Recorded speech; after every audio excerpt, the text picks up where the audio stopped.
everyone. We're looking to wrap with our two main ladies today. I can already smell our success. What do you mean, looking to wrap?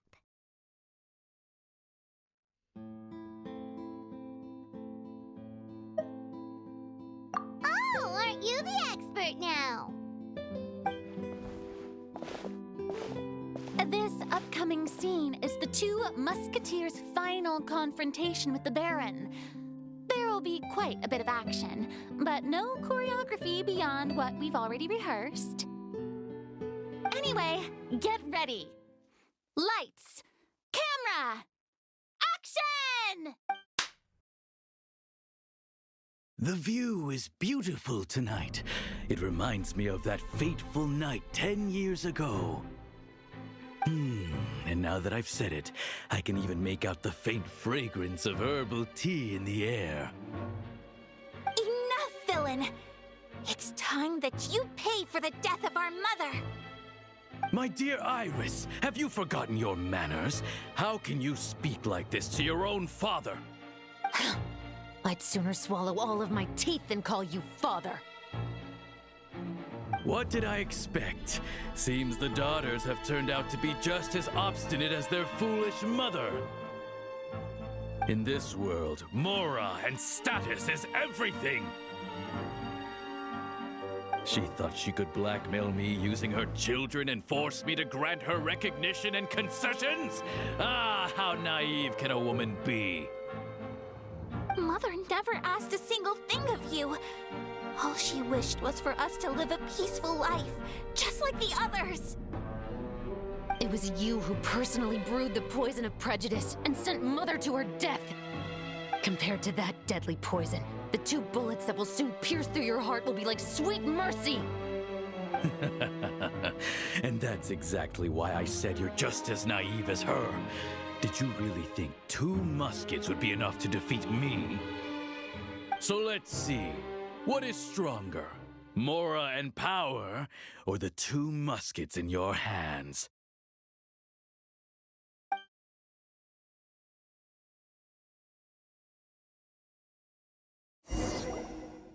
Get them! Tulip! There are too many of them! It'll be okay. We'll cover each other, Iris. Mother will be watching over us, too. Embrace the ice! Justice will prevail.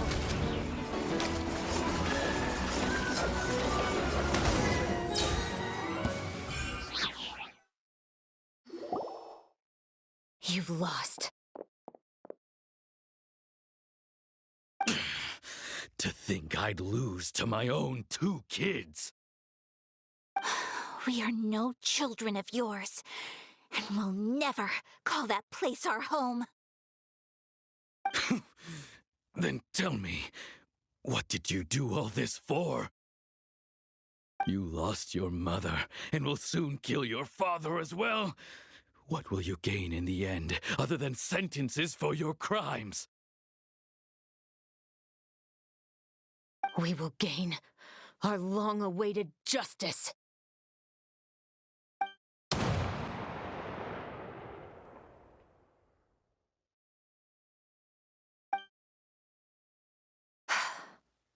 It's over.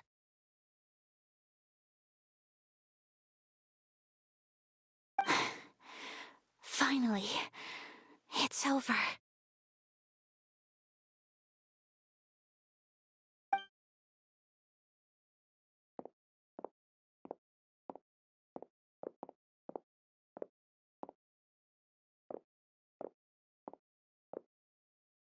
So, where will you go now, Tulip? I'm not too sure, Iris. Maybe somewhere with lots of flowers?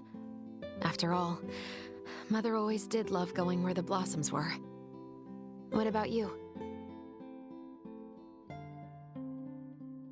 I want to go visit Mother's grave.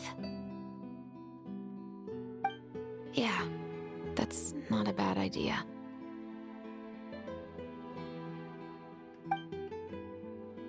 Huh? Tulip, look! What is it? It's Mother's favorite, the rainbow rose. Look, it's blooming again.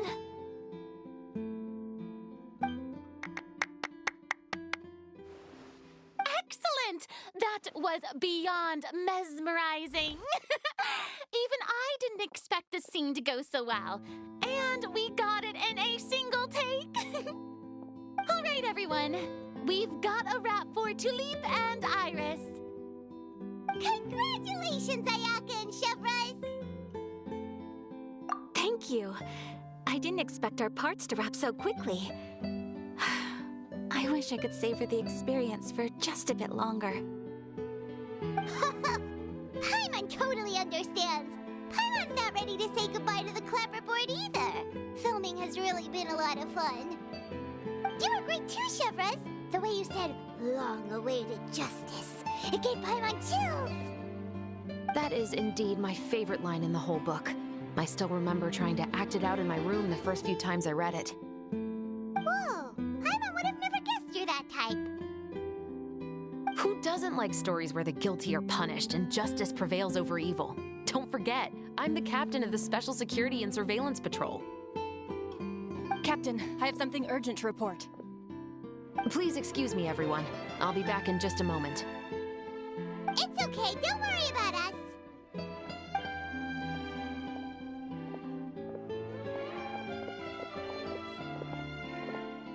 Oh? Was she whisked away by work already? I was just about to tell her how great she did. It seemed like some urgent official business. Then perhaps we should thank the stars that we were able to wrap both of your parts so quickly today. Switching around the filming schedule would have been a real pain. Anyway, I actually came over to let everyone know that we're all done for today. You can go home and get some rest. And one last thing, Miss Ayaka. Your acting skills today were immaculate as always. Are you sure you won't consider taking up full-time acting? See, I just happen to know this great troupe that's still looking for a lead actress. Thank you for your kind words, Director Farina. Unfortunately, there are still many matters that I have to take care of back home at the Yashiro Commission. I cannot remain in Fontaine to pursue an acting career. Nevertheless, I will make sure to treasure this incredible opportunity in my heart. Oh, that's a shame, but I understand. Just let me know if you ever change your mind. I believe it's also about time for me to take my leave. But hopefully I'll see you on set over the next few days.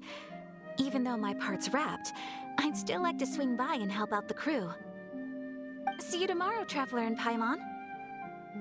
Yep, see you tomorrow. Well, what should we do next? Maybe we'll go investigate the case some more with Chevres today. Traveler, Paimon, please come with me. Huh? Where are we going? You could say that our ship has finally chanced upon one of those small, remote islands of intel.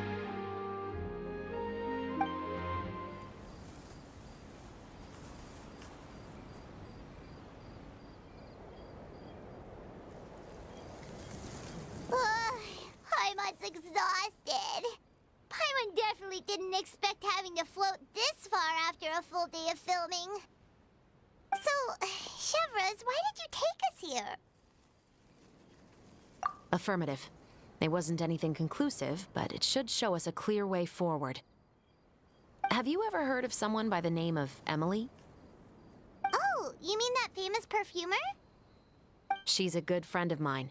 She's lent me her aid several times in the past to resolve some difficult cases. After I discovered the rainbow rose at the scene of the murder, I sent it to her. After all, she's probably the foremost expert on flowers and scents in all of Fontaine. And then? There was nothing remarkable about the flower or the trace amounts of soil left on it. But according to Emily, the rainbow rose left by the killer was derived from a very rare cultivar. Huh. Paimon didn't know that there were different varieties of rainbow rose. Paimon just thought they grew everywhere in the wild. Flowers that are deliberately cultivated will always show some different features from those that bloom in the wild. We already knew that the rose left at the scene belonged to a special cultivar, but with Emily's expertise, we were able to pinpoint the place where it was first picked from. Oh, Paimon gets it now. So whoever first planted that rainbow rose was probably the killer. Precisely. And after we checked what we learned against some sales records from the past, we discovered that there's only one person in all of Fontaine who could grow and sell this specific cultivar. Really? And who is it? It's the novelist. But didn't you say he had an alibi? To be clear, I haven't changed my mind about him. I still don't think he was the one who pulled the trigger. However, that doesn't mean the true culprit never visited him at his home or never purchased a rainbow rose from his garden. Whatever the case, we will have to confirm a number of things with him. So you mean the next place we need to go is... Yes, we're going to pay him a visit at his home.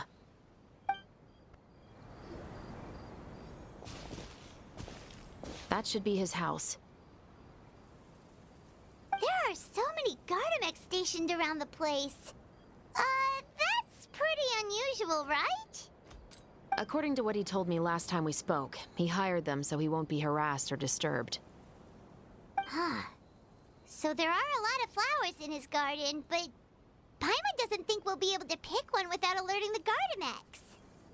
Right, which is exactly why I think there has to be a special connection between him and the killer. So, should we knock? Just wait here for now. I'd like to take care of a number of those Gardamex first. But they're so far away. How are you planning to do that? Don't forget, Paimon, I'm actually the real-life captain of the Musketeers.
All clear.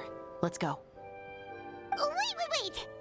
Paimon's a little nervous now that we know he could be the killer.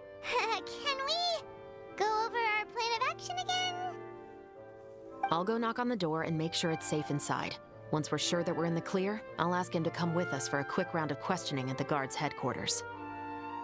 But can't we just arrest him?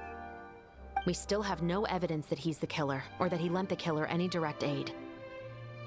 Still, it would be appreciated if you could pick a rainbow rose from his garden for me while I'm talking to him.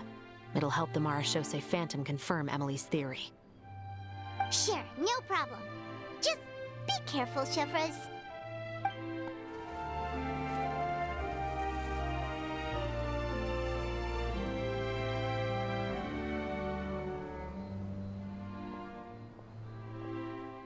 Excuse me, Mr. Baptiste, are you home? Who could it be at this hour? Oh, it's you, Officer Shavras. Would you mind accompanying me to the guard's headquarters, Mr. Baptiste? We would like to ask you some questions about a case. Oh, is it still regarding the murder case from before? I cannot confirm or deny that at this time. So it is then. Listen, I need you to come with me, Mr. Baptiste. Miss Shavras, I'll save you the trouble. Oh, and you two over there? There's no need for you to pick my flowers either. It's not time for them to bloom yet. Oh! Okay.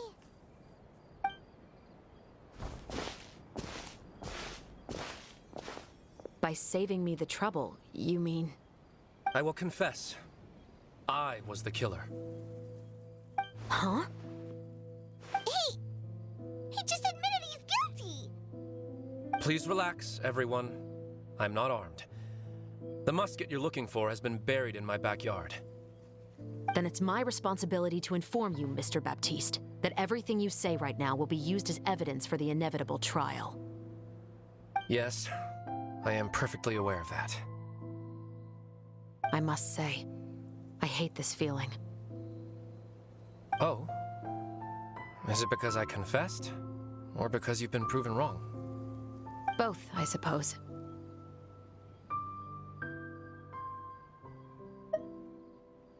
For the same reason as the one I wrote out in my novel, of course. I did it to exact revenge.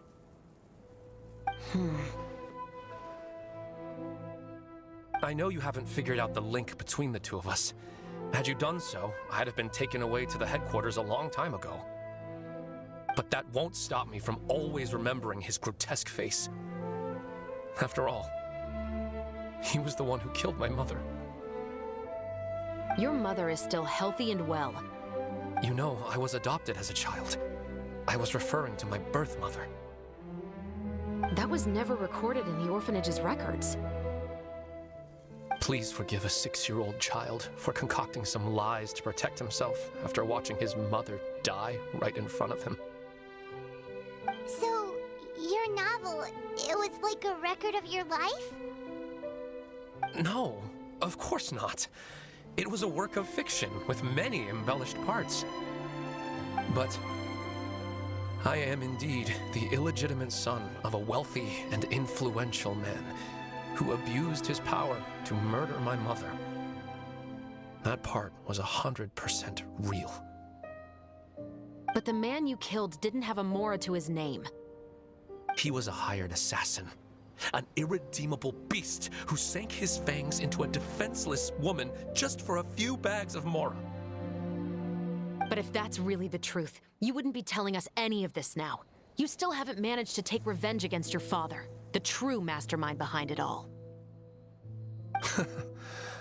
I never thought I'd hear that kind of thing from the captain of the Special Security and Surveillance Patrol. I'm simply skeptical about your motives. It's simple, really. I've grown tired of everything and don't want to shoulder this burden anymore. You may have considered me too soft to pull the trigger. Well, as it turns out, you are exactly right. I've become overwhelmed by the aftermath of the murder. So you're going to call a stop to your revenge, just like that? The true mastermind is too rich and too powerful for me. I've accepted that I will never be able to avenge my mother alone. And so what? The characters in your book never gave up. Now, Officer Shavras, I'm the one who has killed a man, aren't I? Are you trying to convince me to commit another crime? What's your father's name? How do you plan to prove the veracity of all of your claims? Well, I'd like to speak with you privately. Sure. Why don't we speak privately at the guard's headquarters? No, it has to be here. I must ensure that we won't be overheard. Fine. Let's talk here. When I said won't be overheard, I meant by anyone. I would like to speak with you and you alone.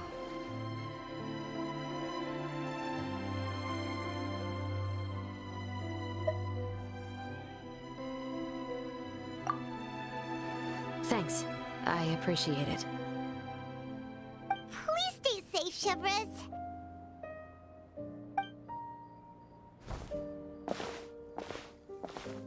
All right. Let's hear it. Will you really believe what I'm about to say? Well, that depends on what you're going to tell me. Fair enough. Fair enough. Then listen closely.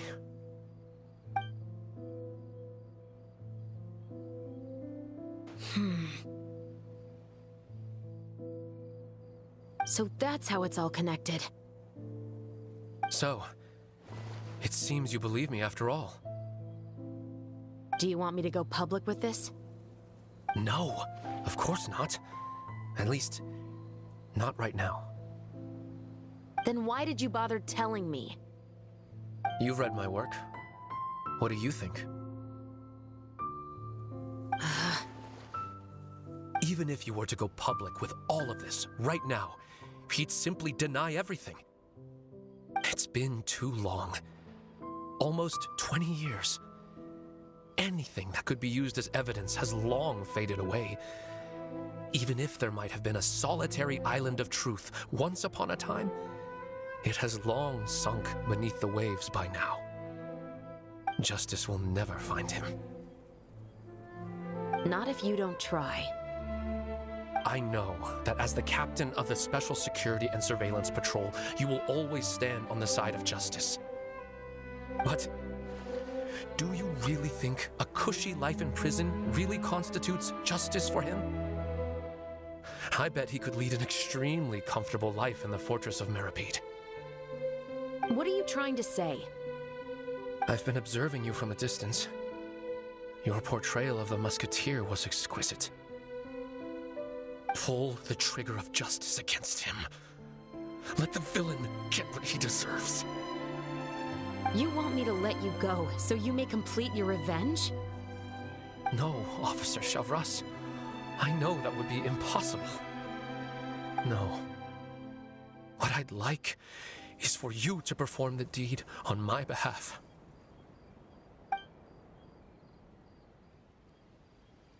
Oh, Chevres sure is taking her time. What could they be talking about anyway? Oh, Paimon's worried. What if he decided to attack her?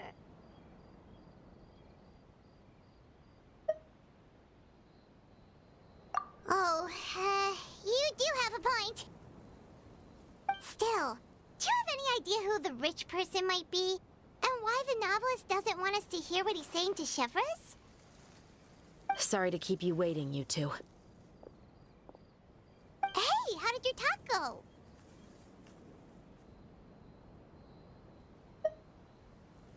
I've already sent someone to escort Baptiste back to the headquarters for questioning. He wasn't lying about the musket. It was indeed buried in his backyard. But what about the name? Did he tell you the name of the rich guy? Yes, he did. But for now, I have to return to the Special Patrol. There are still a few loose ends I need to tie up.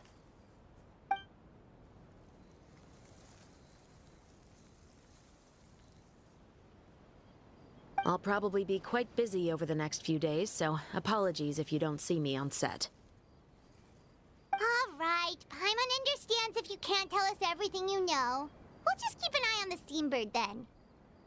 Actually, there's still something else I need your help with.